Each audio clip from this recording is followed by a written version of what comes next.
बड़ी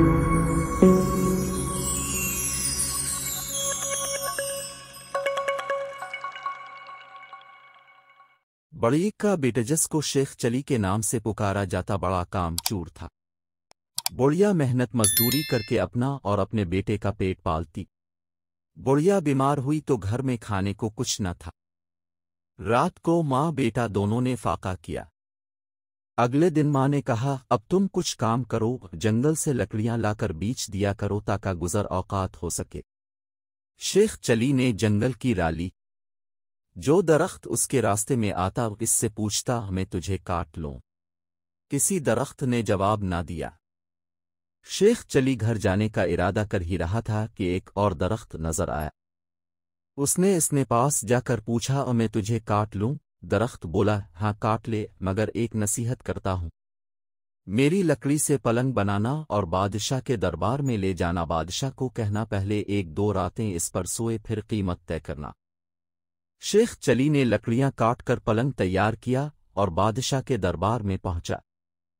बादशाह ने कीमत पूछी तो शेख चली ने कहा, पहले आप उसको 1-2 रात इस्तेमाल करें, फिर जो दिल चाहे दे दें। बादशाह बहुत हैरान हुआ और शेख चली के कहने पर नौकरों को हुक्म दिया कि आज यही पलंग मेरे कमरे में बिछाया जाए। जब रात को बादशाह पलंग पर सोया तो आधी रात को पलंग का एक पाया बोला, आज बादशाह की जान खतरे में है। दूसरे ने कहा, वो कैसे? तीसरा बोला, बादशाह के जूते में काला सांप है। चौथे ने कहा, बादशाह को चाहिए कि सुबह जूता अच्छी तरह झाड़कर पहने। दूसरी रात जब बादशाह सोया तो फिर पायों ने बातें शुरू की। एक बोला कि तुम पलंग को संभाले रखना, मैं कुछ खबरें जमा करके आता हूं। तीनों पायों ने पलंग को थामे रखा।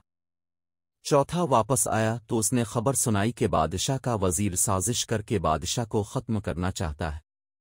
फिर दूसरा पाया बोला, बादशाह की बीवी वजीर से मिलकर बादशाह को जहर देना चाहती है। तीसरे पाये ने तजवीज़ पेश की कि बादशाह को चाहिए कि वो वजीर को मरवा दे। चौथा पाया गया और खबर लाया कि बादशाह को नाश्ते में जो दूध दिया जाएगा वो जहरीला होगा। बादशाह ये सब सुन रहा था। सुबह बादशाह ने दूध खुद ना पिया बल्कि एक कुत्ते को पिला दिया।